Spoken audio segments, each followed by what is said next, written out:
More taxes were announced on morning TV today, and they were debating how inflation just has to rise once again now because of it. They tell us this is just how life works.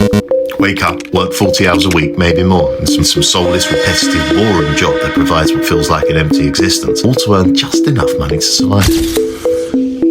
Then repeat until we're old and die. And what's crazy is, most people don't ever seem to question it.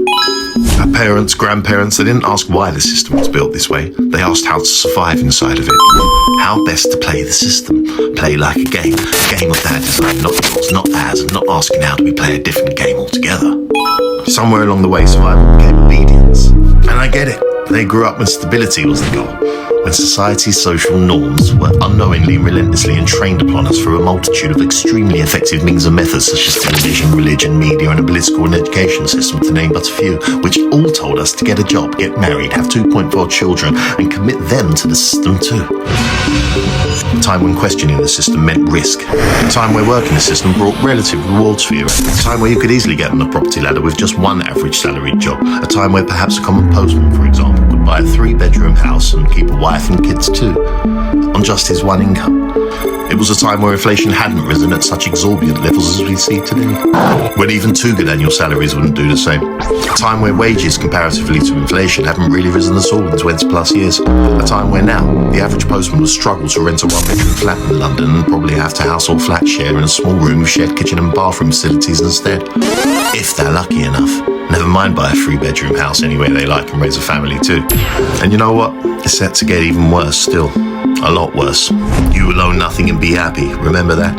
Yes, they tell us what they do plainly and in sight. Revelation of the method, they call it. Yet no one seems to be listening or even care. They're coming for our houses and cars, as stated, yes, but they also want our consciousness too, or you could say our soul.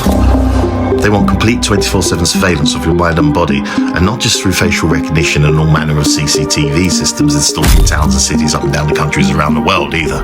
But surveillance of us, inside our own bodies. They want to monitor us biologically as well as physically. They want to ID us digitally and know the inner workings of our minds and body through data. A live, consistent and constant stream of data on our chemical and biological states and shifts. Because if they can read and understand our biological states and shifts, then they can know our current actions and predict our future behaviours. Imagine knowing when someone's engaging in drug taking, sex, or is excited, angry, sad, what they're thinking and feeling at any time as well as anywhere. You already see the effects of the data that they gather upon us through the predictive selling techniques that they constantly bombard us with. Adverts for products and services that seem to correspond with our inner thoughts and thinking, right? Like if you mention camping, for example, suddenly you're bombarded with camping ads online. That's the result of not just the phones listening to and watching us, but the nanotechnology that we've unknowingly ingested through the food and environment, and some of us even through injection.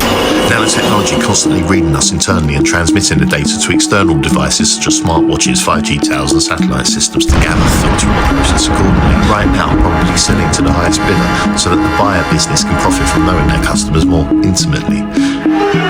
Yes, this dark dystopian future of surveillance is no longer the future. It's here. The future is now. And you better beware, because those who ain't hip to the trick will fall foul to it. Anyway, back to systems we never chose. The 40-hour lie to which nobody asked why. I want to make society hip to the fact that it's a trap. Nobody voted on a 40-hour work week, and nobody agreed that just barely getting by should be considered success. So why does it feel normal to trade most of your life just to exist? This isn't normal. None of this is normal. We were never meant to live like this. And the system isn't broken. It's working exactly as designed. Thank you for watching.